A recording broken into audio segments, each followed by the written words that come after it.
যেদিন মারা যাবেন আপনার স্ত্রী পর্যন্ত আপনার বেডরুমে রাত্রে যাইতে চায় না। যদি জিগায় কই ঘরে লাশ ছিল, কথা কান্না দি এই ঘরে লাশ ছিল রে, ভয়ে আপনার বেডে কেউ যায় না। অথচ এই ঘরে বসিয়া কত গল্প গুজারি করলেন। দুনিয়ার থেকে বিদায় হওয়ার পরে নিজের স্ত্রী এখন আপনার রুমে যায় না ভয়ে। পৃথিবীর মানুষ, আল্লাহ বলেন প্রত্যেকটা মানুষ তার কৃতকর্মের জন্য আমি আল্লাহর সামনে জবাব দিতে হবে, কেউ বাঁচতে পারবে না। জবাব আমি আল্লাহর কাছে দিতেই হবে। আর কিয়ামতের মাঠটা এত মারাত্মক, এত একটা ভয়ানক, সেই মাঠটা এত স্বার্থপর, কেউ কারো হবে না রে। দুনিয়াতে বিপদে পড়লে কেউ না কেউ সাহায্য করে, কিয়ামতের কাঠির ময়দানে কেউ কারো সাহায্য করবে না, কেউ কারো সাহায্য করবে না। যদি আমরা মনে করি এমন ফিরের মুরিদ হইলাম, ফির আমারে জান্নাতে নিবে, ফিরে আমারে পার করে দিবে, না না, পীর তো দূরের কথা, আমাদের নবী ছাড়া আদম থেকে লইয়া ঈসা রূহুল্লাহ পর্যন্ত কোন নবীর সাহস হবে না কিয়ামতের মাঠে দাঁড়াইয়া কথা বলা। কথা বুঝতেছেন আমার? যতই ফিরাকি দেখায় অমুক পীর তমুক পীর, এই অন্ধকারের মধ্যে আর বসবাস করবেন না। আল্লাহর কসম, পৃথিবীর কোন পীরের ক্ষমতা নাই আপনার জান্নাতে নেওয়া, কোন পীরের ক্ষমতা নাই, এমন কি কোন নবীদের কথা বলার সাহস আল্লাহর সামনে হবে না। কথা বুঝতেছেন? কারণ আল্লাহ সেদিন রহমান থাকবে না। দুনিয়াতে আল্লাহ হলেন রহমান, আল্লাহর মায়া দয়াটা বেশি। নাস্তিকের জন্য মায়া, আস্তিকের জন্য আল্লাহর মায়া। আল্লাহর পক্ষে কথা বললো আল্লাহ মায়া করে, আল্লাহর বিরুদ্ধেও যদি দুনিয়াতে কথা বলেন আমার আল্লাহ কিন্তু আপনারা মায়া করে, মহব্বত করে। কথা কয় না? কোন নাস্তিক যদি আমার মালিকরে সকালে গালি দেয় গো, দেখবেন বিকাল বেলা আমার আল্লাহ তার জন্য খানা রেডি রাখে। কেন জানেন? আমার আল্লাহর নাম রহমান। দুনিয়াতে সবার জন্য মায়া দয়া সমান, কিন্তু পরকালে আল্লাহ রহমান সবার জন্য নয় রে। আল্লাহ নাফরমানের জন্য কাহার রূপ ধারণ করবে। আল্লাহর সেদিন মায়া দয়া থাকবে না, সেদিন কোনো মায়া দয়া থাকবে না গো।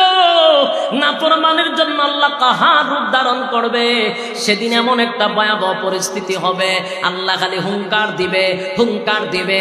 আদম নবীর থেকে লইয়া ঈসা রূহুল্লাহ পর্যন্ত সবাই যদি নিজের চিন্তা করবে আমার কি উপায় হবে, আমার কি উপায় হবে। আল্লাহ যে রাগান্বিত, আল্লাহর যে গুসা, আজকে দাঁড়াইয়া কথা বলার সাহস কারো নাই। আল্লাহ খালি হুঙ্কার দিবে, লিমানিল মুলকুল ইয়াউম লিল্লাহিল ওয়াহিদিল কাহার। পৃথিবীর রাজা বাদশা বেড়াগিরি কম করস নাই। আজকে কেউ আসুত না, একটু দাঁড়ায়া কথা বল। নমরুদ্দা, ফেরাউদ্দা, সাজ্জাদা, এরকম বড় বড় লিডার গুলি দাঁড়াইবার সাহস তো দূরের কথা, কোন নবী রাসূলগণ আল্লাহর সামনে দাঁড়াইয়া কথা বলার সাহস নাই রে। আর তোমার ফিরে বুঝি তোমার জান্নাত নিব? কথা কয় না দি? হায় রে দুনিয়ার মানুষ, হায় রে অন্ধকারের ভিতরে মানুষগুলি এখনো আছে শুধু ফিরের দোয়াই দিয়া চলে। আল্লাহ নিজে কোরআনে বলেন, কোরআনে আল্লাহ নিজেই বলছেন, ইয়াউমা ইয়াফিরুল মারউ মিন আখিহি ওয়া উম্মিহি ওয়া আবিহি ওয়া সাহিবাতিহি ওয়া বানিহি। কিয়ামতের কঠিন ময়দানে রব্বে কারীম বলেন, মা তার সন্তানকে চিনবে না, সন্তান মার পরিচয় দিবে না, বাবা তার সন্তানের পরিচয় দিবে না, স্ত্রী তার স্বামীর পরিচয় দিবে না, স্বামী তার স্ত্রীর পরিচয় দিবে না। যেখানে মা তার সন্তানকে চিনে না সেখানে ফিরে হইব জান্নাত নিব। কথা হয় না? ফিরে তো খালি জোরে জোরে শিক্ষার দিব, যেই পরিমাণ গরু খাইছি আল্লাহ খাইছি, যেই পরিমাণ বকরি খাইছি, ছাগল খাইছি, এটির জবাব কেমনে দিব? কথা হয় না? যেই পরিমাণ গরু ছাগল খাইছি, গরু বড় বড় উরুস কইরা 10টা 15টা খালি গরু খালি জমা হয়েছে, 100টা গরু জমা হয়, এটির জবাব দিতে পারবো? কথা কই না? এই জন্য এই বোকার মধ্যে কেউ পড়বেন না, এই দোকাত কেউ পড়বেন না।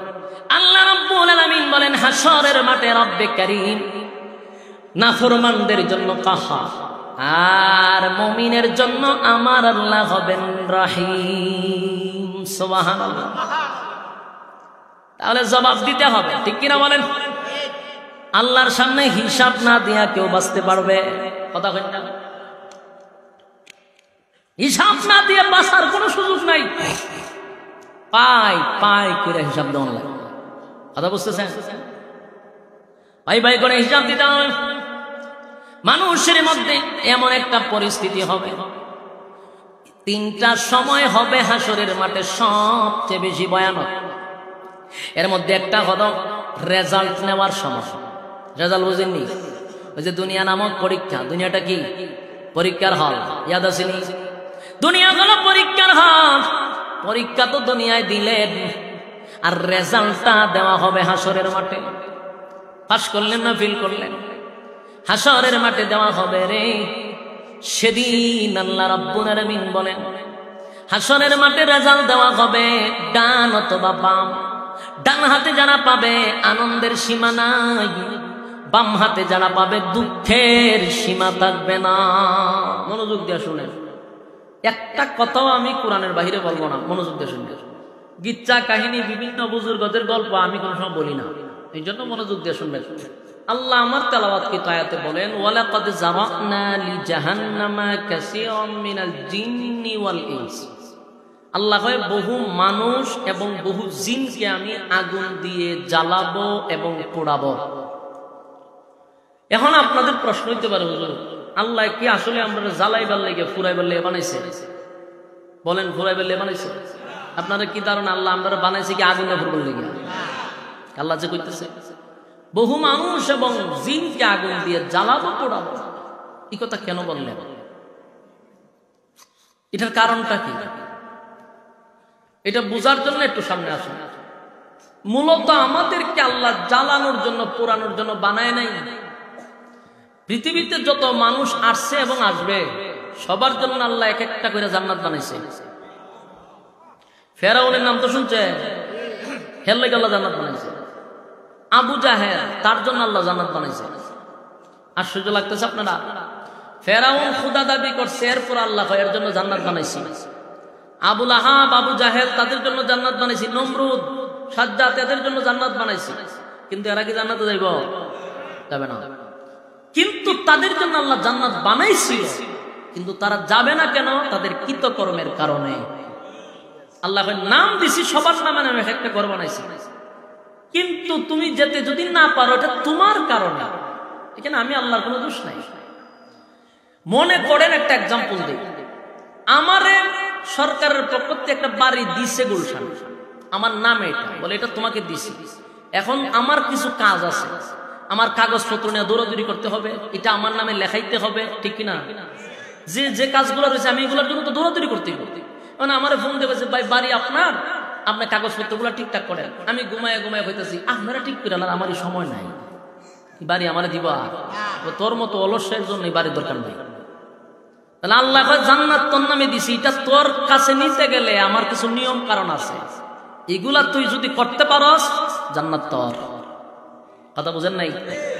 তো ফেরাউন আল্লাহ জান্নাত দিছে, নমরুদ্দারও দিছে, আবু জাহিল্লারও দিছে, কিন্তু তারা এই কাজগুলা করে নাই, এই জন্য নিজের জান্নাত নিজে হারাইছে। আমরা যারা এখানে বসছি, যারা বসি নাই, সবার জন্য আল্লাহ জান্নাত বানাইছে। কিন্তু আপনার ধারণা হলো জান্নাত তো আমারই আল্লাহ দিবে, কিন্তু আমার কিছু কাজ তো আছে। এই কাজটা কি? এটা আল্লাহ বইলা দিছে। আমাদেরকে আল্লাহ অনর্থক এই দুনিয়াতে পাঠান নাই। একের অযথা যে দুনিয়াতে পাঠাইছে এটা কিন্তু ভুল, আমরা অযথা পাঠাইছি। মূলত এই পৃথিবীটা হলো একটা পরীক্ষার হল। বলুন কিসের হল? পরীক্ষার হল। আমরা দুনিয়াত কলেজ, ভার্সিটি, মাদ্রাসাতে পরীক্ষা দিই, সময় হলো 3 ঘন্টা। জান্নাতের তুলনায় এই দুনিয়ার সময়টা 60 বছর, এটাও 2 থেকে 2.5 ঘন্টা। বুঝেন নাই আমার কথা? সময় কিন্তু সমান। দুনিয়ার পরীক্ষা তো 3 ঘন্টা, আমরা পাঠাইছি দুনিয়া নামক পরীক্ষার হলে আমাদের জিন্দিগির সময়টা জান্নাতের তুলনায় 2 থেকে 3 ঘন্টা। পরীক্ষার সমান সময়। এই অল্প সময়ের ভিতরে পরীক্ষায় যদি পাশ করতে পারো, কমপক্ষে নিম্নস্থলে কোন রকম পাশ করলেও এই পৃথিবীর 10টা পৃথিবীর সমান জান্নাত দেওয়া হবে।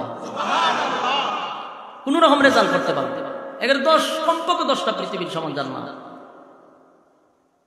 আপনারা যদি প্রশ্ন করেন বলে হুজুর এত জায়গা আল্লাহ পাইব, ঠিক না? এটা এক সময় ছিল, কিন্তু এখন বিজ্ঞান পর্যন্ত স্বীকার করতে বাধ্য, এর থেকে বেশি জায়গা হইতে পারে। বিজ্ঞান বলে এক একজন মানুষের পিছনে যদি 100টা দুনিয়ার সমানও দেয় তারপরে জায়গা থাকবে। বিজ্ঞান বিশ্বাস করে এখন। কেন? এই সূর্য যে আপনারা দেখেন, দেখতে একটা বোলের মতো দেখা যায়, ঠিক না? সূর্যটা কত বড় জানে? এই পৃথিবীর থেকে 13 লক্ষ গুণ বড় সূর্য। কত বড়? 13 লক্ষ গুণ বড় সূর্যটা। সূর্যের উপরে আমরা দেখি তারকা রাত্রের বেলা, ছোট ছোট দেখা যায় না? এক একটা তারকা সূর্যের থেকে আরো বড়। বলুন তারকার সংখ্যা কত? বিজ্ঞানিকের বাপে পারবনি সংখ্যা বলতে। রাসূল নিজেও বলতে পারে নাই, কইছে আল্লাহ ছাড়া ভালো জানে, আল্লাহ ছাড়া কেউ জানে না। তাহলে কি পরিমাণ তারকা আছে? এক একটা তারকা যদি সূর্যের থেকে বড় হয়, সূর্য যদি পৃথিবীর থেকে 13 লক্ষ গুণ বড় হয়, আপনারা তো কইছে আল্লাহ পৃথিবীর 10টা পৃথিবীর সমান জান্নাত দিব মাত্র হয়। এই জন্য প্রত্যেকটা মানুষকে যদি আল্লাহ 1 লক্ষ পৃথিবীর সমান জান্নাত দেয় তাও জায়গা থাকবে। কথা বুঝতেছেন? বিজ্ঞান বিশ্বাস করে এখন। আজ থেকে 30 বছর আগে বিশ্বাস করতো না, এখন বিশ্বাস করে। কোরআনের প্রত্যেকটা কথার কাছে বিজ্ঞান মাথা নত করে। সম্মানিত শ্রোতা, আসুন, নিম্নস্থলের জান্নাতীরে 10টা পৃথিবীর সমান জান্নাত দিবে আল্লাহ, যদি রেজাল্ট ভালো হয়। তাহলে বোঝা গেল আমরা পাঠাইছি কিসের জন্য? পরীক্ষা। অনর্থক পাঠায় নাই, অকারণে না। আল্লাহ কোরআনে নিজে বলছেন, আফাহাসিবতুম আন্নামা খালাকনাকুম আবাসাও ওয়া আন্নাকুম ইলাইনা লা তুরজাউন। আল্লাহ রাব্বুল আলামিন বলেন, বান্দারে আমি তোদেরকে অনর্থক বানাই নাই, অকারণে বানাই নাই, নিষ্প্রয়োজনে বানাই নাই। আবাস শব্দ দিয়ে আল্লাহ বলেন কখনো না। অনর্থক বানাই নাই, নিষ্প্রয়োজনে বানাই নাই। প্রশ্ন আসতে পারে কেন বানাইছে আল্লাহ, সেটাও কোরআনে বইলা দিছে, ওমা খালাকুতুল জিন্না ওয়াল ইনসা ইল্লা লিয়াবুদুন। আল্লাহ রাব্বুল আলামিন বলেন, মানব এবং দানবকে আমি আল্লাহ বানাইছি একমাত্র শুধুমাত্র আমি আল্লাহর ইবাদতের জন্য। বলুন তো দেখি আল্লাহ আমরারে কেন পাঠাইছে? ইবাদত বন্দেগী করার জন্য, অনর্থক পাঠায় না। এ বান্দা কতদিন তুই ইবাদত বন্দেগী করবি, তোর সীমানা কতটুক আল্লাহ এটা বইলা দিছে, কুল্লু নাফসিন যায়িকাতুল মাউত। প্রত্যেকটা প্রাণীর মৃত্যুর স্বাদ গ্রহণ করতে হবে। মৃত্যু পর্যন্ত হলো আমাদের এরিয়া, এই পর্যন্ত আল্লাহর গোলামি করতে হবে। আল্লাহ ছাড়া কারো গোলামি জমিনে চলবে না। অনর্থক আমাদেরকে বানায় নাই রে, নিষ্প্রয়োজনে বানায় নাই, অনর্থক বানায় নাই, একমাত্র শুধুমাত্র আল্লাহর গোলামির জন্য বানাইছে। আল্লাহ বলে, বান্দারে গোলামি যদি করস, আমি আল্লাহর পক্ষ থেকে তোর জন্য সুসংবাদ, সুসংবাদ, নিম্নস্থলের জান্নাতীরে 10টা পৃথিবীর সমান জান্নাত দিব। এ বান্দা, এত সম্মান আমি আল্লাহ দিব, শুধু জান্নাতি দিব এমনটা নয়। তোরে দুনিয়াত পাঠানোর পরও আমি সম্মান দিয়ে পাঠাইছি, তোরে কম সম্মান দেই নাই। আমি আল্লাহর গোটা সৃষ্টি জগতের মধ্যে মানুষের চেয়ে সম্মান আর কোনো প্রাণীকে দেই নাই, কোনো মাখলুকাতকে দেই নাই। সুবহান।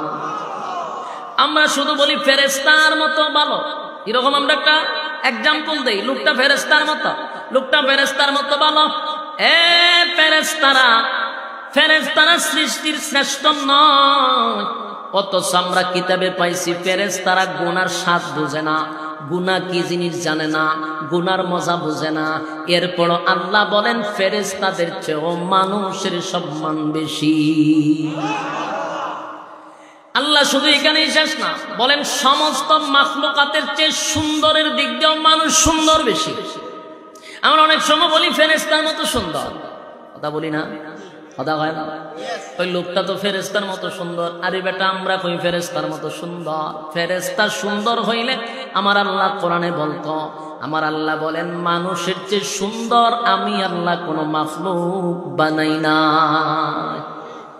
মানুষ সবচেয়ে সুন্দর। আরে যুবক ভাই, মানুষকে আল্লাহ সুন্দর করে বানাইছে, সময় নিয়ে বানাইছে। এই আসমান আর জমিন আল্লাহ সময় নিয়ে বানাইছে না। আসমান আর জমিন গোটা সৃষ্টি জগৎ আল্লাহ বানাইছে, আল্লাহর কোনো মিস্ত্রি লাগে নাই। আল্লাহ বলেন বানাইতে গিয়ে আমার হাতটা পর্যন্ত লাগাই নাই, শুধু হুকুম দিয়া সব কমপ্লিট করছি। আল্লাহ কোরআনে বলেন ইন্নামা আমরুহু ইযা আরাদা শাইআন আন ইয়াকুলা লাহু কুন ফায়াকুন। রব্বে কারীম বলেন আমি শুধু বলছি হয়ে গেছে। আপনার এলাকাতে সুবহানাল্লাহ চিনি? আল্লাহ বলেন আমি বলছি হয়ে গেছে, আমার হুকুম দিতে দেরি হইতে দেরি নাই রে। কোন বলছি তো ফায়াকুন হয়ে গেছে। আমি আল্লাহ হাতটা পর্যন্ত লাগাই নাই, কিন্তু মানুষ তোরে বানাইতে গিয়ে আমি আল্লাহ হাত লাগাইছি। আমি আল্লাহ তোরে বানাইতে গিয়া সময় লাগাইছি, প্রায় 300 দিন সময় লাগাইয়া তোরে বানাইছি। 10 মাস 10 দিনে বানাইছি। বান্দারে সময় লাগাইয়া বানাইছি, আমার কুদরতি হাত দিয়া বানাইছি, শ্রেষ্ঠত্ব দান করছি। সবার উপরে তোর সম্মান। ওয়ালাকাদ কাররামনা বনি আদম, আদম জাতিকে তো সম্মান আর মর্যাদা দিছি। যুবক ভাই, কানি শেষ নয়। আল্লাহ বলেন সবচেয়ে সুন্দর কইরা বানাইছি। আমরা যখন চিড়িয়াখানার ভিতরে ঢুকি, হরিণ দেখলে কই হরিণটা সুন্দর, ময়না পাখি দেখলে বলি ময়না পাখি সুন্দর, খরগোশ দেখলে কই সুন্দর, টিয়া পাখি দেখলে কই সুন্দর, বিড়াল দেখলে কই সুন্দর, ভাগ দেখলে কই সুন্দর। আল্লাহ